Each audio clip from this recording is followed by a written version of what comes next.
Hello, I'm Tommy Moore from the Bartitsu Lab, and in this video we're going to be paying homage to our American friends, and we're going to look at being able to club like a Marine. So with me today is this club here. It's a rather lengthy, weighty old item. This has got a lead weight inside, but not all of them do. And this is about a foot and a bit in length. So it's a pretty decent, pretty sizable club. There are some benefits for learning how to use a club. One of the main ones is the speed of delivery in knocking people down and knocking people out. If you think of a swift, robust strike with a club, against the jawbone, temple, back of the head, it puts someone down fast and very, very, very, very quietly. It's a big percussive shot. It's very intuitive to use and people go down fast. So historically they made a lot of sense. If you swap that out with a knife, one, there's a psychological inhibitor. When you're using a knife, it's a scary thing for the person holding the knife too. Not a lot of people address the fear of actually using the knife themselves. They talk about how to use them and different techniques, but there's also incumbent a lot of fear, even if you're very well trained or very hardened. It's a scary item for the user and naturally the recipient. Obviously, if you fuck up with the knife, if you go to the wrong target, and this, you nicking an artery and you not nicking an artery could be a matter of millimeters, that could be the difference between a very loud scream and a gurgle or a very silent and swift death for an opponent. So, when you think about it, it's a pretty simple choice to use a club. It's intuitive, it's gross motor, you don't really need to aim that well. Any half decent shot, especially coming from a point of ambush or surprise, on any bony part of the head, you're going to put someone unconscious very, very quickly, and that might be all you need to do. So it's a simple weapon to use, and you can dictate the level of force. It's hard to dictate a level of force with a knife. It's nearly always lethal. With a club, you can decide to be lethal, or you can decide to be less than lethal. You can go for bone structures, wrists, elbows, knees, or you can go for things that are much more deadly, around the neck area and around the head. But in any case, we're going to be looking at how to club like a Marine. And this is based on a Marine training video for the Far Eastern Theatre. And hopefully it gives you some tips, some techniques to play with and train with. So let's start. The grips are important, and there's 3 distinct grips for Marine club fighting. And each of them have advantages and disadvantages depending on the situation. So the first, and probably the most ubiquitous that you see, is what's known as the short grip. So the short grip is where the club or the truncheon wraps underneath the forearm, like so, with a small element protruding out the front, 1 to 2 inches out the front. And you take to solid grip, like so. So you're supporting underneath the forearm, you don't want it off the forearm, because then the weapon will go everywhere, directly underneath the forearm, a small protrusion out the front, and you can use the weapon for striking with this smaller surface, and you can use it for blocking and parrying with this, and I'll move on to that a little bit later. You've got the two-handed grip, and in the American Marine systems, typically they're held at either end of the stick. It could be a truncheon or indeed a stick. It doesn't have to be a weighted bludgeon like this. It can be a pretty standard stick. Holding it from either end like this. This is maneuverable, it's easy to use, it's intuitive, and it's got great defense. And then you've got long grip, and the long grip is, as you can imagine, using the weapon to its fullest extent. So making sure that you've still got, a fist and a couple of centimeters. You still want to make sure you've got a little bit of pommel sticking out. You still want a bit of play with the stick. You are using it in a more traditional orthodox fashion. So let's go through some of the techniques that you can apply using those different grips, as we see in some of the Marine training videos. So let's start with the short grip. So the short grip, like so. This is predominantly used for short, sharp, targeted striking. Typically the weapon hand is held in the rear, so the weapon hand and the weapon leg are to the rear, and the lead hand is out in front. And you're using this to either be offensive, so striking the face, or defensive, so warding blows, blocking blows, parrying blows, covering yourself up. So whether it's a parry, whether it's a cover, whether it's a block, this hand is proactive. It's not just passive, it's doing stuff. And if it's not blocking, it should be being offensive. It should be using other elements of your gutter fighting systems to be offensive. This is very important. You don't want to play a defensive game too long. This is not the environment or the situation to be defensive. So you've got the bludgeon, you've got the truncheon. in the short grip. You've got it in your rear hand, and you're warding and you're parrying and you're hand fighting. You're going for the eyes, you're smashing them in the face, you're smashing them in the throat, you're doing stuff. You're doing stuff with this hand. At any one juncture then, you lash out with this end of the stick, the bit that protrudes, and this could go anywhere and be very effective. So for example, we could block high and go low to the groin. Boom! And smash that right into the bollocks.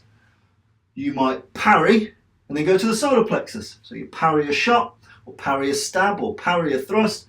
And again, all the discipline you'd have with your gutter fighting, your boxing, still maintain. So the way you move your hips, your shoulders, your knees, boom! Everything you put into a normal cross, you put into this shot. And it's important to be able to box with this. You know, we forget how important boxing is to these systems. So if you imagine, I can box like this relatively easily. I can use every intuitive overhand, uppercut, hook, jab, cross. I can do every boxing technique possible using this short grip, so don't neglect that fact. It's a really, one mind, any weapon. You can use absolutely anything. But back to the short grip. So you can block high, go low to the groin, boom! Parry to the solar plexus, boom! You might cover, so you might be very close. You might cover and then take this into the throat, boom! Or into the eyeball, boom! Or back into the liver or kidney, boom! Boom! So you've got hooking style shots and thrusting style shots with this club, with this truncheon. So everything you can do boxing, you can do with this short grip approach. But predominantly, the weapon is held to the rear, you're being proactive, you're probing, you're attacking, you're parrying, you're covering, you're being aggressive, you're taking space. You might do an empty-handed shot followed by a weaponized shot. So we might go tiger claw to the face, short club to the solar plexus. From here, there's lots of things you can do in this short club grip. We'll go to a classical combination, weapon in rear. What we're going to do is we're going to block, we're going to take a shot to the groin, bang, right here. We're then going to chain a two-handed grip, so we're grip switching here. We're going up under the jaw, bash, straight down onto the face. Now you can mix stuff in here. So for example, you may block, hit to the groin, hit to the jaw, knee to the groin again, and back down. There's ways in which you can apply your techniques, or you could be proactive from the off. Tiger claw to the face, shot to the groin, shot to the jaw, shot down the face, knee to the groin again. You've got lots of different options, but switching grips is an important way to take advantage of opportunities that may present themselves. So the short grip, you can use it in a boxing style fashion. You jab at areas like the throat, solar plexus, groin, liver, spleen, kidneys, side of the jaw, behind the ear, temple area. There's lots of ways you can use this short grip. Typically parrying with this grip is used in a sweeping fashion. Now this is where some of the weaknesses of this grip come to play. It's not a particularly, if you imagine you're facing a blade, it's not particularly reassuring prospect to send your arterial pathways in the way of that knife. In a pinch, it'll work, but in reality, this is not so much a good defensive grip. It's a good offensive grip, and you'll see, and an important thing about the Marines when they're practicing this, they're moving like a boxer or a wrestler, they're moving athletically. Boom, parry, bam, bam, bam, cover, parry, block, strike, strike, strike, strike. It's aggressive, it's athletic, it's very, very important. That's the short grip. The two-handed grip, this is predominantly a very good defensive grip. You can defend yourself from armed and unarmed blows and grips by holding both ends here. Another important feature that they talk about is at any one juncture, you can use this grip and edge, bang, bang. So from any point in time, you can fire a shot from an angle which is unpredictable or unorthodox because it can come from my right hand or my left hand. These are very, very important things. Let me just make sure that my screensaver goes away. A sure sign that I've been talking too long. So 2 hands, blocking, and again, be proactive. You're not passive. Your body's not passively blocking. You're aggressively barring, blocking, barring, blocking. You may decide to bar at the throat, bar at the torso, bar at the face, but you are using this format to bar and block, and then with either hand strike the blows. But again, athletic, aggressive on the front foot. You can't just be blocking all day. You need to turn your blocks into strikes. And talking of which, when you're striking, we move into the long grip. Now the long grip is using the weapon in its most orthodox state. So in its most orthodox state, the weapon can be forward, and it's better for it to be forward really, or it can be back. But in reality, weapon forward is quite important, especially if you're facing other armed people.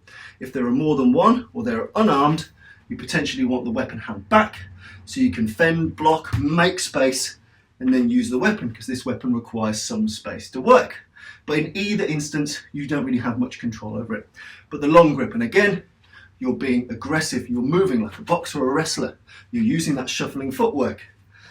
Simple techniques for these. Use the hard object against hard targets.